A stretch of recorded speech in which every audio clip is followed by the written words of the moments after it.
9 अक्टूबर 2024 की रात भारत के दिग्गज कारोबारी और आम लोगों के दिलों पर राज करने वाले रतन टाटा का निधन हो गया। उनकी अंतिम यात्रा में पूरे देश शोकाकुल रहा और भावभीनी श्रद्धांजलि अर्पित की। रतन टाटा के अंतिम संस्कार में देश दुनिया की जानी मानी हस्तियां भी शामिल रही। रतन टाटा की अंतिम विदाई में उनके भरोसेमंद दोस्त और बेहद करीबी माने जाने वाले शांतनु नायडू आगे आगे चल रहे थे। गुरुवार की सुबह उन्होंने एक इमोशनल पोस्ट भी शेयर किया।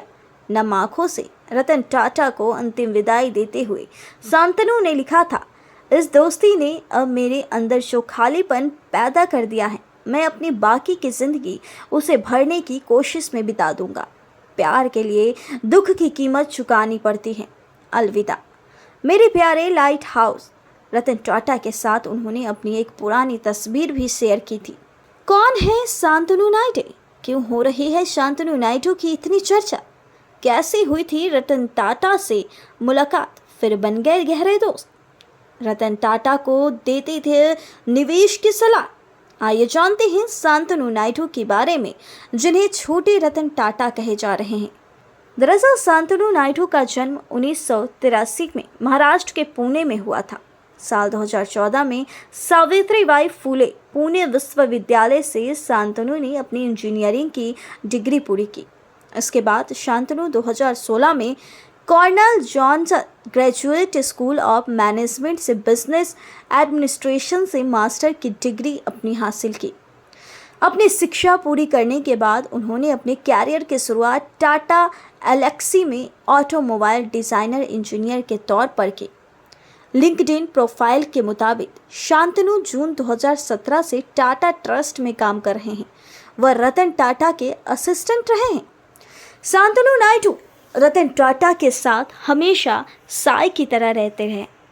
रतन टाटा की एक फ़ोटो 2022 में बर्थडे केक काटते हुए वायरल हुई थी, जिसमें शांतनु रतन टाटा को केक खिलाते नजर आ रहे थे। कई ऐसे मौके पर देखे हैं जहां शांतनु नायडू एक अच्छे दोस्त बनकर उनका खास ख्याल रखते थे। इतने लंबे और आखिरी समय तक रतन टाटा के साथ रहे। जब रतन टाटा की अंतिम विदाई हो रही थी, उस वक्त भी शांतनु रतन टाटा के गाड़ी के आगे आगे अपनी बाइक से थी। शांतनु नायडू की रतन टाटा से मुलाकात और फिर दोस्ती की वजह पशु व जानवर प्रेम के कारण हुई। जी हाँ, दोनों की मुलाकात साल 2014 में हुई थी।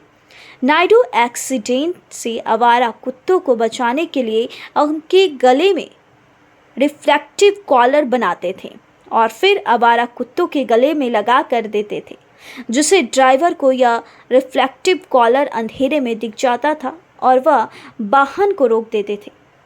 इस आइडियाज़ ने रतन टाटा को काफ़ी प्रभावित किया, जिसके बाद से ही रतन टाटा की शांतनु से मुलाकात हुई और शांतनु के असिस्टेंट बनाने के बाद यह दोनों गहरे दोस्त बन गए।